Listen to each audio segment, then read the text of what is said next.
Boa noite para você de casa. Agora o NTV News. Moradora de Patos de Minas que perdeu a visão em um dos olhos e corre o risco de ficar sem o outro, pede socorro para agilizar atendimento médico. A atriz de Nossa Senhora de Fátima em Monte Carmelo é interditada após danos provocados durante tentativa de furto. E você vai ver também. A gente traz para você as informações sobre um homem que foi preso por roubo após ser confundido com um suspeito de esfaqueamento. A Polícia Federal prendeu um suspeito de contrabando e associação criminosa na cidade de Carmo do Paranaíba. Depois de agressão e ameaças contra a esposa e o filho, a polícia encontra drogas e o homem encaminhado para presídio. Você vai ver que professores brasileiros estão entre os mais intimidados por alunos no mundo. Dia Nacional de Lutas dos Estudantes celebra ações em busca por melhorias para a educação. A gente mostra também os riscos da ingestão excessiva de refrigerantes entre crianças e adolescentes. IMA volta a alertar sobre a prevenção da influenza aviária em Minas. O boletim estadual diz que Patos de Minas já tem mais de 1.000 casos registrados de dengue. O pagamento do IPVA, que já pode ser feito via Pix, a gente vai mostrar aqui também os impactos da alta nos preços do chocolate nas vendas para a Páscoa. Agora, no NTV News, que já está no ar.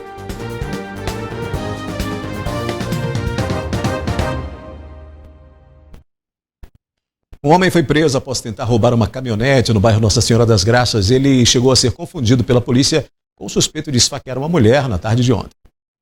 Um casal parou a caminhonete na porta da casa da filha. A mulher, que estava no banco do passageiro, desceu primeiro e, quando ela fechou a porta do veículo, foi surpreendida pelo criminoso, que aplicou nela um golpe conhecido como mata-leão. Ao perceberem a situação, populares e o marido da vítima conseguiram conter o homem e acionaram a polícia militar, que realizou a prisão em flagrante. O autor é de Mogi das Cruzes, São Paulo, e estava com uma mala de viagem. A suspeita é que ele queria roubar o veículo para retornar para o estado de São Paulo. O bandido chegou a ser confundido com o autor de uma tentativa de homicídio ocorrida mais cedo, mas durante o interrogatório, os policiais perceberam que ele não tinha ligação com outro crime. A suspeita é de que ele estava sob efeito de entorpecentes e teve uma alucinação com um falso esfaqueamento. Agora vamos ao nosso giro policial desta terça-feira. Em Patrocínio, a Polícia Militar localizou uma caminhonete que foi roubada em uma empresa do bairro Nações nesta segunda-feira. Durante a fuga, o autor do assalto à mão armada chegou a atirar contra a vítima, que o perseguiu até o trevo da MG 230 com a BR-365. O carro foi abandonado em meio a um cafezal e o bandido continua sendo procurado. Uma arma de fogo e 15 munições foram apreendidos pela Polícia Militar Rodoviária em Patrocínio. A pistola 9mm municiada foi localizada durante as buscas no interior de uma caminhonete. O motorista de 30 anos foi preso em flagrante e encaminhado para a delegacia de plantão. Em Presidente Olegário, a Polícia Militar prendeu um homem de 47 anos por agredir a esposa e o filho no bairro Barro Preto. Durante a ocorrência, os militares localizaram com o agressor tablete de maconha e papelote de cocaína. Após a apreensão, ele foi preso em flagrante por lesão corporal e ameaça cometidas contra a mulher de 39 anos e o filho de 18 anos. Após ser ouvido pelo delegado de plantão, o homem foi encaminhado ao presídio em Patos de Minas. Nesta terça-feira, em Carmo do Paranaíba, a Polícia Federal prendeu um suspeito de contrabando, descaminho e associação criminosa durante cumprimento a mandados expedidos pela Justiça. A investigação teve início no mês de fevereiro em Uberaba. Na época, diversos objetos e mercadorias de origem estrangeira, sem documento fiscal ou que eram de comércio proibido, foram localizados. As penas para os crimes praticados, quando somadas, variam de 4 a 12 anos de reclusão e multa.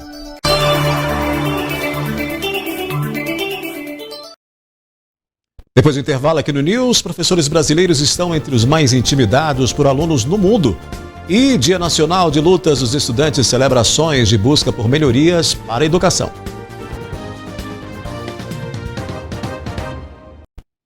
Foi enterrado hoje o corpo da professora Elizabeth Tenreiro, de 71 anos, vítima de um ataque ontem por um estudante de 13 anos em São Paulo. O jovem matou a professora a facadas e deixou outras 4 pessoas feridas. A ocorrência evidencia a violência dentro da comunidade escolar, que precisa ser problematizada e encarada de forma severa. O levantamento global da Organização para a Cooperação e Desenvolvimento Econômico colocou o país entre os de índice mais altos no mundo no ranking das agressões contra professores. 12,5% dos professores ouvidos no Brasil disseram ser vítimas de agressões verbais ou de intimidação de alunos pelo menos uma vez por semana. A média entre os 34 países pesquisados foi de 3,4%.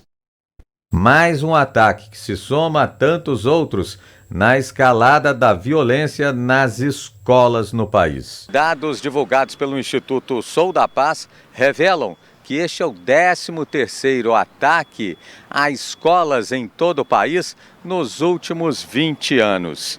Nesse período, 32 pessoas foram assassinadas e quase 70 ficaram feridas. Entre as maiores tragédias estão a ocorrida em 2011 em Realengo, no Rio, quando um ex-aluno invadiu uma escola, matou 12 e feriu 13 pessoas.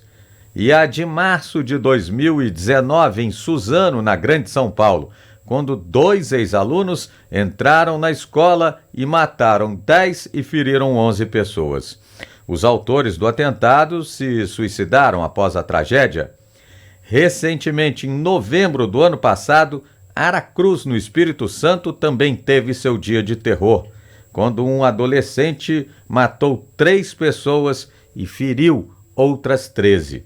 Em Minas, recentemente, 2 casos chamaram a atenção. Em novembro do ano passado, uma escola em Contagem foi invadida e alvo de vandalismo e apologia ao nazismo.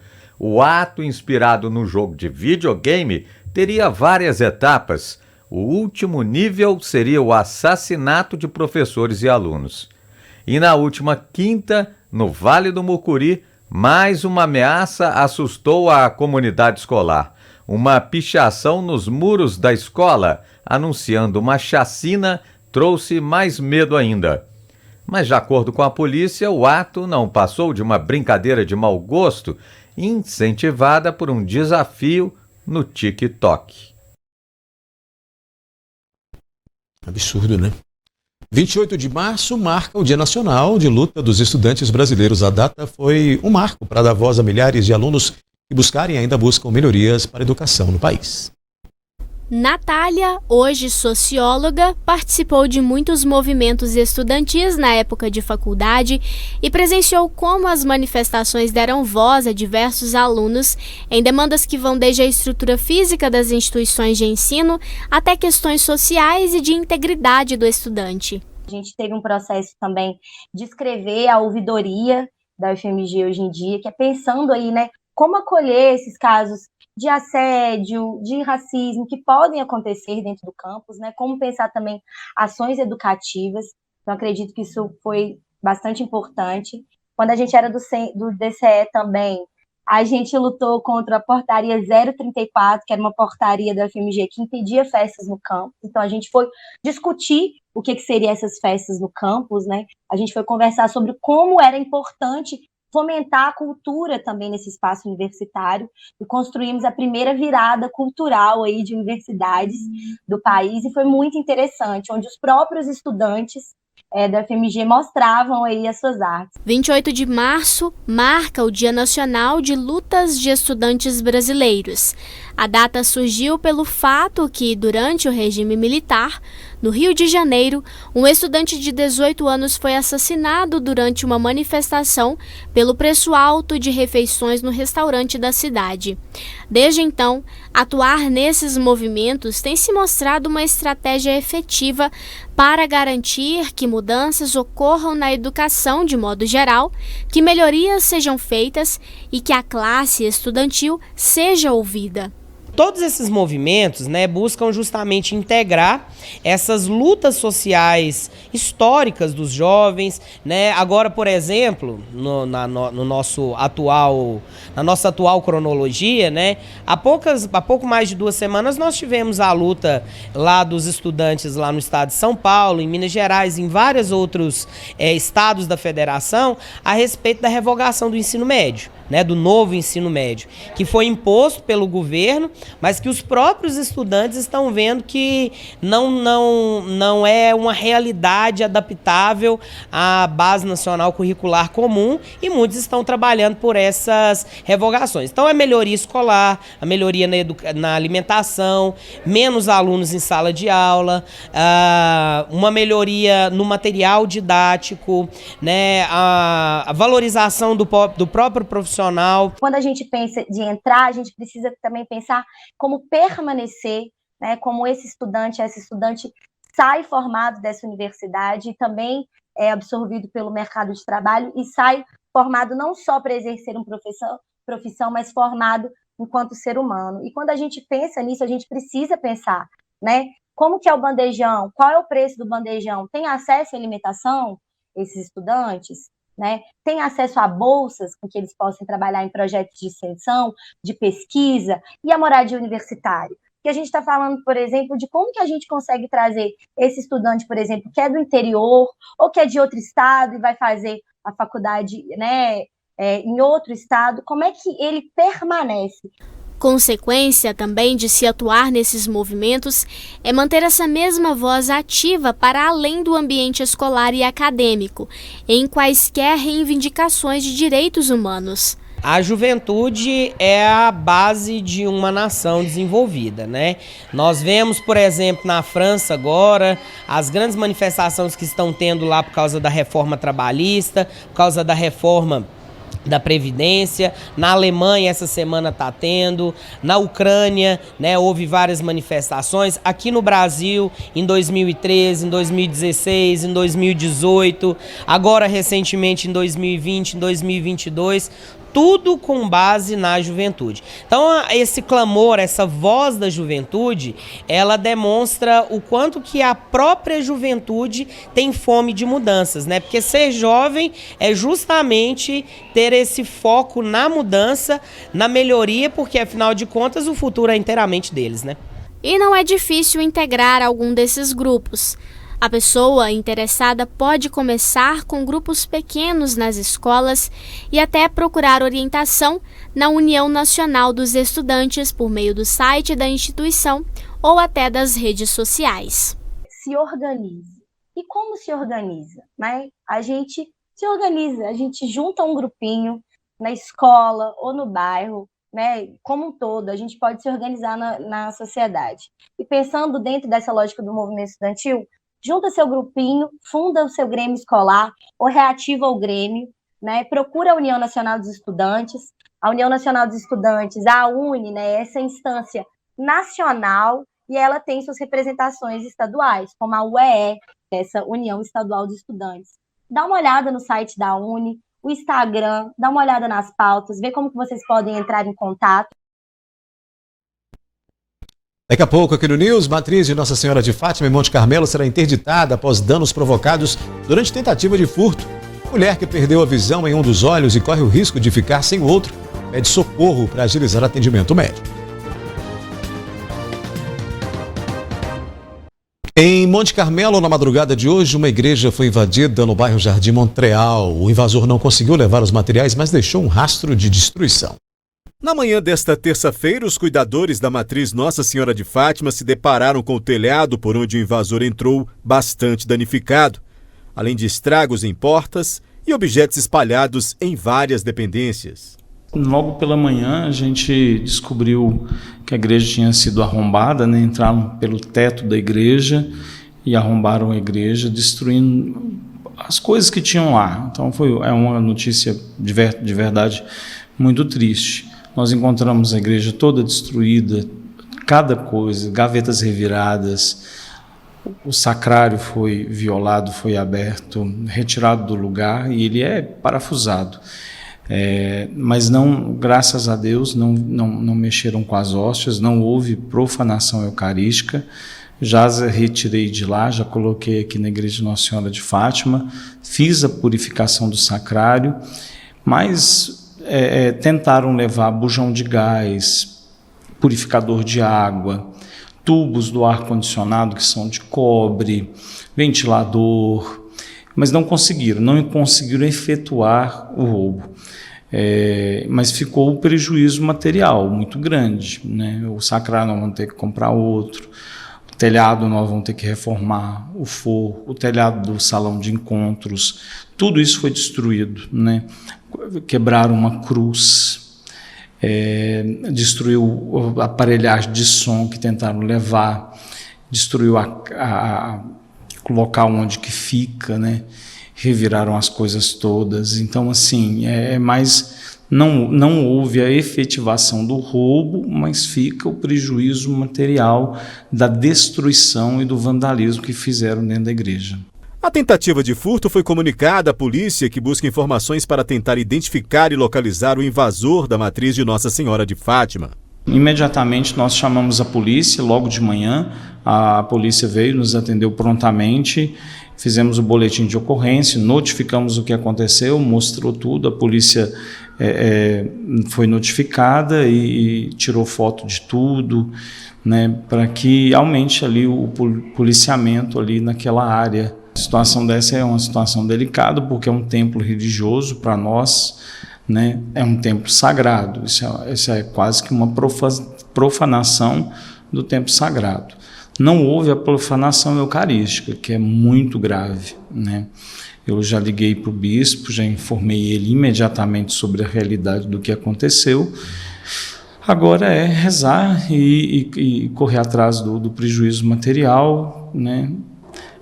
Nosso bem mais precioso, que é a Santíssima Eucaristia, ficou preservada, graças a Deus, mas a igreja vai ficar interditada até a gente recuperar todas as coisas. Isso é muito triste e lamentável, porque nós vamos ter que fechar a igreja para reformar o que as pessoas ali que entraram destruíram, né? Eu não esperava da gente chegar aqui, né, pegar a igreja desse jeito, igual teve aqui hoje, mas é uma tristeza muito grande. Eu fiquei em choque, entrei em pânico, sabe, assim, foi uma coisa assim lastimável.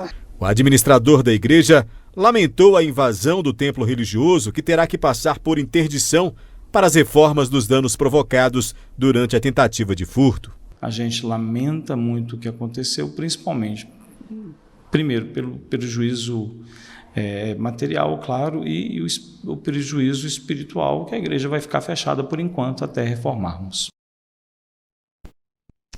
Uma moradora do bairro Jardim Esperança, em Patos de Minas, pede ajuda para conseguir consulta com o oftalmologista para investigar a perda de visão que vem sofrendo há cerca de um mês.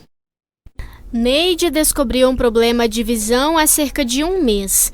Começou no olho direito, com a imagem inicialmente distorcida, depois escurecida, dores e, por fim, a perda completa da visão. Agora, o outro olho também começou a ser afetado. Uai, eu não sei, foi de repente, foi assim, mais sem menos. Aí ele vem doendo, correndo a água, aí passou uns dias assim, ele já foi escurecendo todo. Aí agora não dou conta de ficar naquela idade, dói a cabeça, dói ele. Agora tá passando pro outro também.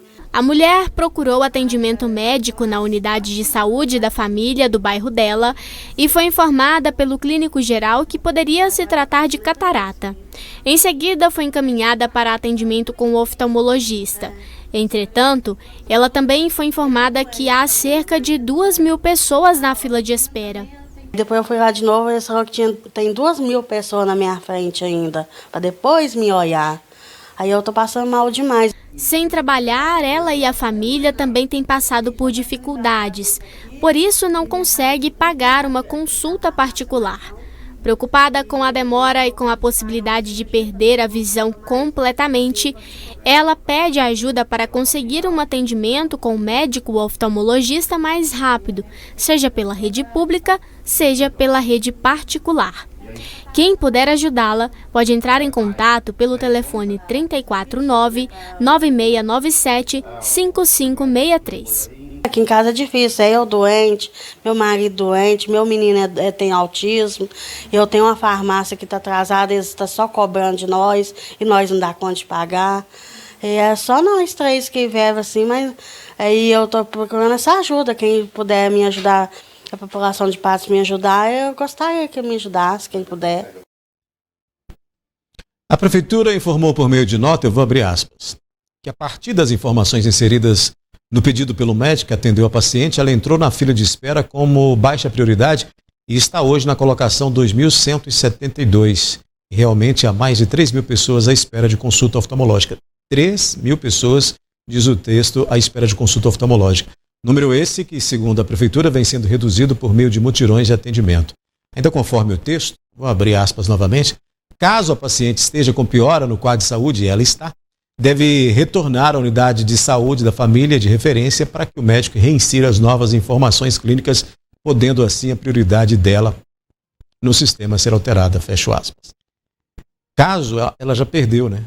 Um caso não piorou, ela perdeu a visão de um dos olhos, ela não enxerga de um dos olhos, está perdendo a visão do outro olho.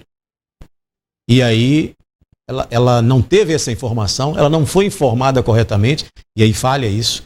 O serviço público aí falhou nesse sentido, de dizer a ela, olha, você está numa fila longa, o seu caso é mais sério. Que informação que esse médico colocou nessa guia que deixa ela numa fila de 3.000 pessoas com essa mulher perdendo a visão?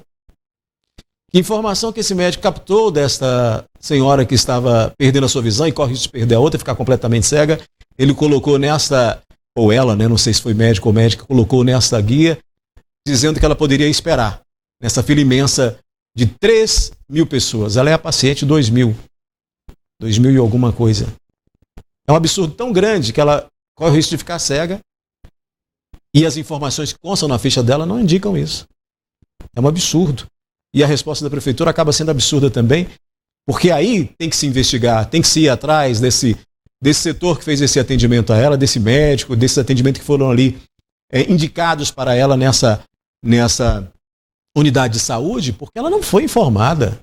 Ela perdeu a visão de um dos olhos, corre o risco de perder a outra, mas está numa fila imensa, como se ela não dependesse de urgência aí nesse seu atendimento médico, o que torna a situação dela ainda mais absurda. Vou fazer um rápido intervalo, a seguir a gente fala dos riscos da ingestão excessiva de refrigerantes entre crianças e adolescentes. IMA volta a alertar sobre a prevenção da influenza aviária em Minas e o boletim estadual diz que Patos de Minas já tem mais de 1.000 casos registrados de dengue. O Instituto Mineiro de Agropecuária está reforçando o alerta de prevenção da influenza aviária, o H5N1, no estado. Por isso o IMA está convocando todos os elos da cadeia produtiva para a importância das notificações de suspeita da doença. O alerta sanitário é importante para a sensibilização de todos que atuam no setor da avicultura em Minas, na notificação de qualquer caso de mortalidade de aves ou com sinais clínicos compatíveis com a doença, a exemplo de síndromes respiratórias e nervosas. A influenza aviária é uma doença viral aguda de rápida disseminação e que é transmitida principalmente pelo contato com aves de vida livre contaminadas pelo vírus. A transmissão pode ocorrer também pelo contato com materiais contaminados, veículos, roupas, calçados, mas ainda assim a principal forma de transmissão são as aves de vida livre. Durante muitos anos a doença se manteve restrita em países da Ásia e da Europa, porém, em função de aves de rota migratória, a doença alcançou a América do Norte e nas últimas semanas a América do Sul. Países como Colômbia, Venezuela, Equador e Peru notificaram nas últimas semanas a ocorrência de influenza aviária de alta patogenicidade. Neste mês, Portaria do IMA suspendeu por 90 dias a participação de aves e suínos em eventos agropecuários, como feiras e exposições. O produtor rural deve estar atento aos sinais da doença em suas aves. Dentre os indícios de infecção pelo vírus estão a morte súbita, depressão severa, apatia, diminuição ou ausência de consumo de ração e falta de coordenação motora. O Brasil, há muito tempo, faz um trabalho de prevenção da entrada da doença, prezando principalmente o isolamento das aves domésticas. Porém, em função desses recentes focos, nós estamos em estado de alerta e orientamos a todos os produtores, caso observe aves com sinais de doenças respiratórias, digestivas ou nervosas, associadas ou não à alta mortalidade, notifiquem ao IMA imediatamente para que a gente possa tomar as providências. Os canais de notificação estão disponíveis no site www.ima.mg.gov.br. O boletim epidemiológico da Secretaria de Estado de Saúde, publicado nesta terça-feira, atualizou os números da dengue nos municípios mineiros. O levantamento mostra que Minas Gerais já registrou 46.619 casos de dengue este ano. Ao todo, são 64 mortes em investigação e pelo menos 15 óbitos em decorrência da doença já foram confirmados. No caso da chikungunya, são mais de 10 mil diagnósticos positivos entre os mineiros, com 4 falecimentos. Em relação à Zika, também transmitida pelo Aedes aegypti, são 10 casos confirmados até agora. Em Patos de Minas, de acordo com os dados publicados no Boletim do Estado, são 1.030 casos, um óbito registrado, 11 casos de chikungunya e um caso de Zika. O boletim epidemiológico do município de Patos de Minas sai sempre às quintas-feiras. Evitar o uso exagerado de refrigerantes por crianças e adolescentes continua sendo um grande desafio para pais, médicos e educadores. Encontrado em praticamente todos os estabelecimentos comerciais em diversas marcas, sabores e tipos, os refrigerantes fazem parte do dia a dia de crianças e adolescentes em todo o país. A Luísa Amorim, por exemplo, não passa nem um dia sem ingerir a bebida gaseificada. Costumo umas 3 vezes no dia. Assim, quase todos os dias. A Maria Cecília tem 10 anos e, assim como a Luísa, também é adepta dos refrigerantes. Para ela e Luísa, a bebida está presente em praticamente todas as refeições. Mas para almoço e lá para tarde. No almoço, na janta e no café da tarde. Uma pesquisa publicada pela Sociedade Brasileira de Cardiologia revela que adolescentes brasileiros que consomem em média de 450 ml de refrigerantes por dia apresentam risco cardiovascular associado. A pesquisa avaliou informações de quase 37 mil jovens brasileiros com idades entre 12 e 17 anos. O estudo percebeu que o alto consumo está associado ao risco de hipertensão, sobrepeso e obesidade no público analisado. Outro recorte destaca que possivelmente os adolescentes que já tinham essas condições consumiam menos refrigerantes tradicionais, substituindo por outras bebidas industrializadas com as versões Diet Light, o que também não é exatamente mais saudável em vista do alto teor de sódio nessas bebidas. O que vem diretamente relacionado com isso é que há um consumo exagerado de refrigerantes e o percentual de açúcar, de carboidratos que existe no refrigerante é muito grande. Alguns jovens e adolescentes que já tiveram problema, principalmente com obesidade, que com o advento, com o aumento do peso, isso também leva ao que nós chamamos de síndrome metabólica, um aumento da glicose, um aumento da hipertensão arterial e por aí vai. E com isso acaba desencadeando outras doenças cardiovasculares. Passou-se a usar e disseminar a ideia do uso dos light e dos diet. Isso, de fato, diminui o consumo dos açúcares, porém, há também um percentual muito grande de sódio nessas bebidas light e diet. Consequentemente, essa também contribui para o aumento da pressão arterial. A hipertensão é fator desencadeante para casos de infarto e outros problemas graves. Isso, de fato, é uma preocupação muito grande, porque esses jovens de hoje, os adolescentes, serão os adultos e os idosos do futuro. Então, nós poderemos ter, consequência a isso, um acréscimo nos riscos cardiovasculares dessas pessoas. A recomendação é atentar-se ao consumo excessivo e preferir sucos naturais aos produtos industrializados. Nós temos sim que tentar termos uma dieta, um consumo especialmente no Brasil, nós somos um dos maiores produtores de frutas do mundo, nós poderíamos muito bem termos sucos mais naturais que seriam muito mais benéficos para o ser humano do que as bebidas industrializadas, né? Mais uma vez eu repito, não sou contra, né? Mas eu acho que tudo na vida precisa ter um controle e parcimônia no uso. Depois do intervalo, os impactos da alta nos preços dos produtos de Páscoa. O pagamento do IPVA já pode ser feito via Pix. A partir desta terça-feira, as parcelas do IPVA podem ser pagas via Pix em Minas Gerais. A Secretaria de Estado de Fazenda implementou a modalidade para ampliar o leque de opções disponíveis aos proprietários de veículos. A medida foi anunciada pela Secretaria de Estado de Fazenda. A novidade agora é que os proprietários de veículos poderão efetuar o pagamento do IPVA também via Pix. A medida vai facilitar o pagamento do documento, visto que pode ser feito por qualquer instituição financeira ou banco digital, além de outras vantagens. Outras duas vantagens, pelo menos.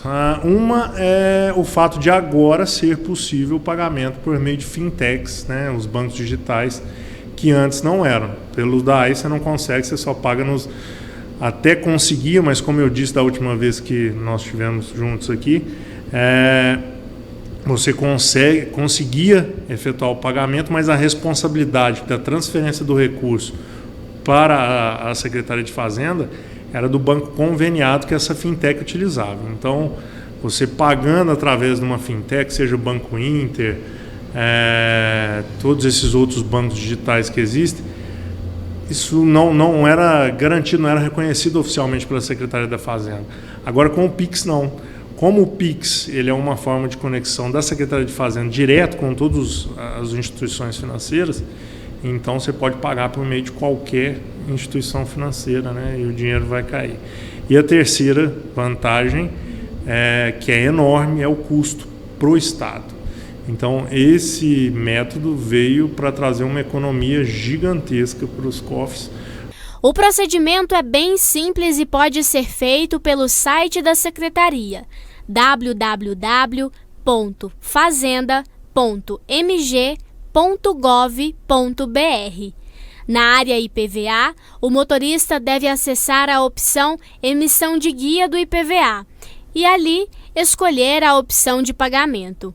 Entretanto, vale o alerta para evitar cair em possíveis golpes. O único caminho que há para pagamento via Pix agora, pelo que nós sabemos, é no nosso site, lá no mesmo local onde ele iria para emitir a guia de pagamento, e eu digo até por causa própria que eu já fiz o teste com o meu, hoje eu paguei a minha taxa de licenciamento dessa forma e funcionou perfeitamente. Você vai lá no local onde emite a guia do pagamento e lá vai te dar a opção pagamento via Pix. Quando você clica no pagamento via Pix, ele te dá o código de barra, o QR Code, né, para você capturar ele com a câmera do seu celular, ou a opção de copiar e colar no seu internet banking para fazer o pagamento pelo computador. No Pix, a única opção de pagamento é via site da Secretaria da Fazenda. Então você entra no nosso site, vai lá na opção de IPVA, pagamento de IPVA, você vai ver lá a opção de selecionar o Pix, fazer o pagamento por ali. Não existe outra forma. A Secretaria da Fazenda não manda link por e-mail, não manda carta, não entra em contato via telefone. De forma nenhuma o contribuinte vai clicar em um link que ele receba, seja por qualquer meio. Por fim, atentar-se também aos prazos para pagamento das parcelas restantes, nos meses de abril e maio. Tem mais ainda abril e maio para poder efetuar os pagamentos. Então, o vencimento da segunda parcela começa ali no dia 13 de abril e da terceira parcela no dia 15 de maio. Aí tem aquele escalonamento conforme as placas. Então, por exemplo, a segunda parcela, dia 13 de abril, placas de final 1 e 2, 14, placas de final 3 e 4 e assim por diante. Né? Lembrando também que o imposto, o IPVA, ele é um recurso que vai, parte dele, né, 40% vai diretamente para os cofres do município. Então é um recurso que ajuda muito o município, né? É interessante a gente mencionar aqui para estimular o pessoal, os proprietários de veículos, a contribuir com o município em si. Nesta terça-feira, em reunião realizada pela Comissão de Administração Pública da Assembleia Legislativa de Minas, foi distribuída cópia do parecer ao projeto de lei que faz uma reorganização administrativa do Poder Executivo em Minas Gerais. Um dos principais pontos que tem mobilizado os deputados e deputadas na Assembleia Legislativa de Minas Gerais se refere à reforma administrativa. educadamente resolvido. O projeto de lei da reforma administrativa proposto pelo governador Romeu Zema foi aprovado na Comissão de Constituição e Justiça na semana passada. O texto também não deve ter dificuldades em passar pelas comissões da Administração Pública e de Fiscalização Orçamentária, já que a base aliada de Zema é maior que a de oposição. Já na quinta-feira, o projeto da reforma administrativa deve ser votado em primeiro turno.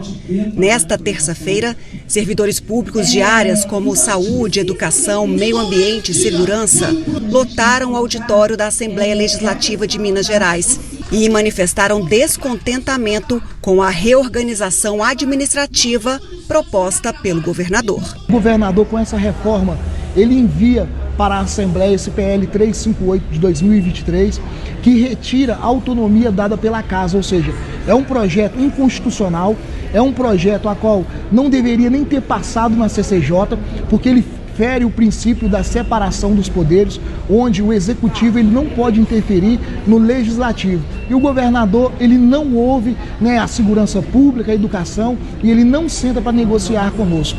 O texto facilita a terceirização de serviços de saúde e de educação e a subordinação de conselhos estaduais às secretarias de Estado, por exemplo. A base de oposição à Zema critica a pressa para a aprovação do projeto da reforma, sem propor um diálogo amplo com a população. Primeiro que o governo está se aproveitando de uma discussão de reforma administrativa para aprovar outras coisas. Acho que esse é o principal problema. Ele está fazendo uma série de alterações a uma outra lei estadual que não diz nada sobre reforma administrativa, que é sobre organizações sociais e OCIPs. Qual que é o objetivo do governo? Flexibilizar. O governo está tirando regras, o governo está fazendo uma farra com dinheiro público, trazendo situações absurdas, como, por exemplo, tirar o Tribunal de Contas do Estado do seu papel de fiscalização dos gastos da OAS com dinheiro público, entre outras coisas. São 40 artigos alterando estruturalmente essa questão das OAS no Estado. Qual é o problema? É sempre a entrega do serviço público para a iniciativa privada. Patos de Minas vive essa realidade. Com o hospital regional, há uma série de irregularidades nesse processo de privatização da gestão do hospital. Um outro aspecto é o desmonte da fiscalização das barragens. As mudanças que o governo está propondo na estrutura relacionada ao meio ambiente vai trazer prejuízos irreparáveis ao processo de fiscalização das barragens. O governo era uma subsecretaria na Secretaria de Educação, agora nem isso. Está colocando numa mera assessoria. Então, qual é o lugar da UENG, da Unimontes, na estrutura de organização do Estado, quando você vai diminuindo essa estrutura? Vários conselhos relacionados a políticas sociais, a segurança alimentar, estão sendo retirados da estrutura do Estado. Importantíssimo. Nós temos uma estrutura de comunicação pública, a TV, a rádio em confidência. Por que o governo quer pegar essa estrutura que hoje está na cultura, que, portanto, cumpre um papel que se relaciona à cultura e à divulgação de Minas Gerais, para uma área de comunicação institucional do governador? É para a rádio, para a TV fazer propaganda do governo? Não é função de comunicação pública fazer isso. Para a deputada Ludmila Falcão, da base aliada de Zema, a aprovação da reforma administrativa é importante para a continuidade dos projetos de desenvolvimento para o Estado. Eu não falo que é uma reforma política, é uma reforma técnica. Então são partes que têm que ser estudadas, têm que ser analisadas, debatidas também com a nossa equipe, para a gente estar ali junto ao governo fazendo as melhores decisões. Até porque eu acredito que o governo Zema, nesses 4 anos, fez umas grandes transformações que fez com que Minas Gerais crescesse mais. Foram mais de 270 bilhões de reais investidos em Minas Gerais. Então, agora precisamos dar continuidade a esse trabalho. O povo de Minas Gerais referendou o governo Zema. Eu acredito que essa reforma administrativa vem passar assim para a gente conseguir que Minas Gerais avance cada vez mais. Agora uma última notícia, um acidente com uma carreta foi registrado no final da tarde, início da noite dessa terça-feira entre Patos e Lagoa Formosa. O repórter Diego Natanael esteve lá. Pois é, esse acidente aconteceu no início da noite na MGC 354. As informações preliminares são de que o cavalo de uma carreta seguia de Lagoa Formosa, com Patos de Minas de Lagoa. Vamos lá. Pode ir? 3, 2, 1. Pois é, esse acidente foi registrado no início da noite. As informações preliminares são de que um cavalo de uma carreta seguia de Patos de Minas com sentido à Lagoa Formosa. Quando ele perdeu o controle ao entrar na ponte sobre o córrego Mataburro e acabou caindo dentro desse córrego. O motorista teve luxação no ombro e o seu auxiliar teve traumatismo craniano. Ambos são atendidos pela equipe do SAMU e levados para o Hospital Regional Antônio Dias. Desceu pelo barranco inicialmente e depois veio estabilizar dentro do córrego. Tinha 2 pessoas, o motorista e o passageiro. A vítima mais grave era o passageiro, o motorista saiu com a luxação no ombro e o passageiro saiu com sintomas aí aparentemente de TCE e provavelmente está sendo entubado para ser transportado para o regional.